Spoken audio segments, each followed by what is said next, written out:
Siapa aja nih Capres 2024 yang bakal maju?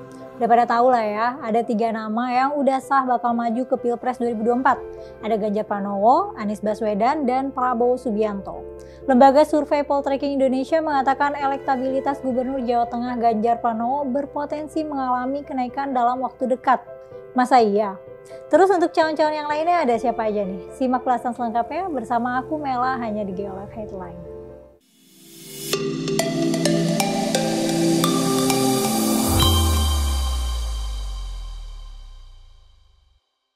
Dari ketiga capres ini, mereka didukung sama partai apa aja ya?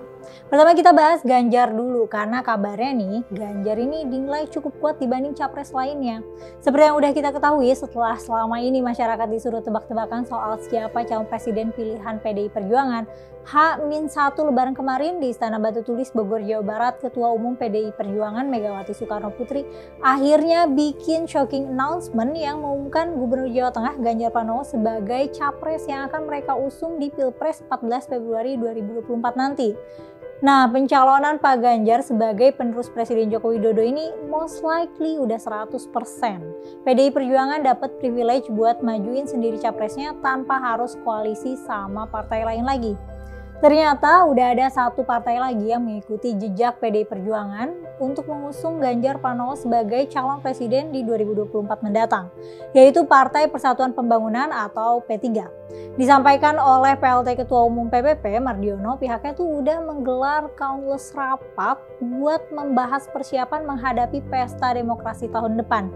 Nah, hasil dari rapat itu kemudian menetapkan Gubernur Jawa Tengah Ganjar Pranowo sebagai calon presiden usungan mereka. Pak Mardiono ngomongnya gini, Partai Persatuan Pembangunan memutuskan Bapak Ganjar Pranowo sebagai calon presiden Republik Indonesia pada pemilihan umum presiden 2024 yang akan datang. Siapa ya yang kira-kira akan jadi cawapres Ganjar? Sampai sekarang sosok cawapres yang bakal mendampingi Ganjar tuh masih abu-abu banget. Walaupun sejumlah nama kayak Erick Thohir dan Sandiaga Uno sempat disebut Pak Jokowi sebagai cawapres yang tepat untuk mendampingi Ganjar, tapi kalau di case-nya Pak Sandi, things got a little bit different since beberapa waktu lalu Pak Sandi sudah menyatakan mundur dari Gerindra dan disebut-sebut bakal gabung ke PPP. Nah, faktanya Ganjar sekarang didukung P3 bikin publik bertanya dong. Menyikapi hal ini, Pak Sandi nggak mau berkomentar sih. Katanya ya sabar dulu, katanya gitu. Nah, kalau Anies gimana nih? Partai Nasdem udah resmi mendeklarasikan calon presiden yang bakal mereka usung dan ya, calonnya adalah Anies Rashid Baswedan. Anies didukung sebagai kandidat capres yang diusung koalisi perubahan PKS, Demokrat, dan Nasdem. Spanduk berwajah gambar Anies Baswedan bertebaran di sekitar lokasi demo buruh di kawasan Patung Kuda, Gambir, Jakarta Pusat pada 1 Mei lalu. Dalam spanduk itu dijelaskan bahwa Anies Baswedan merupakan bakal calon presiden di Pilpres 2024 mendatang.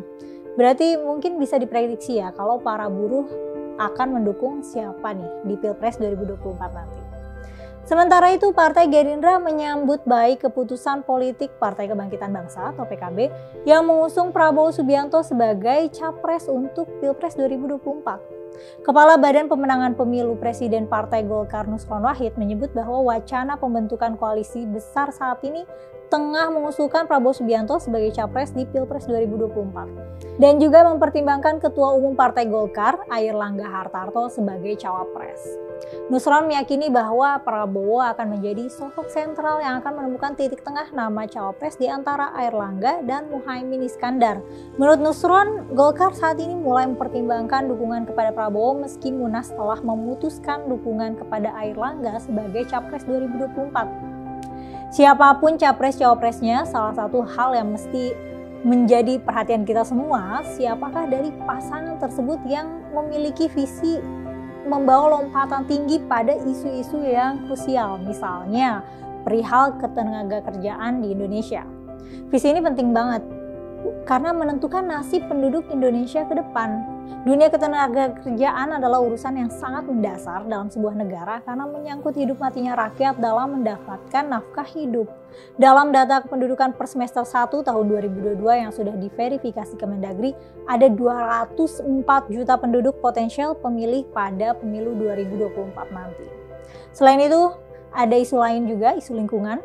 Penurunan emisi karbon telah menjadi komitmen internasional untuk semua negara secara bersama-sama menurunkan emisi karbonnya secara nasional. Negara kita tentu saja telah berkomitmen juga untuk ikut menurunkan emisi karbon.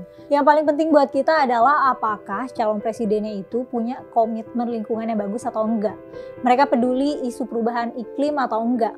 Apakah dia punya agenda anti korupsi atau enggak gitu. Punya agenda perlindungan hak asasi manusia atau enggak gitu. Terus model pembangunan ekonomi yang ramah lingkungan itu mereka peduli enggak gitu. Nah itu yang penting buat kita.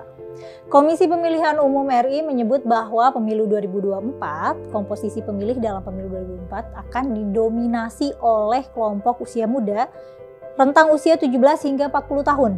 Jumlah kelompok ini disebut mencapai 60% dari total pemilik suara sah.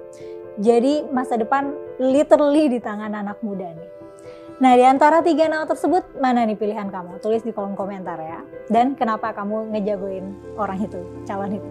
Segitu dulu headline kali ini. Jangan lupa untuk like dan subscribe channel YouTube Geolife supaya nggak ketinggalan konten terbaru kami. Sampai jumpa di episode selanjutnya.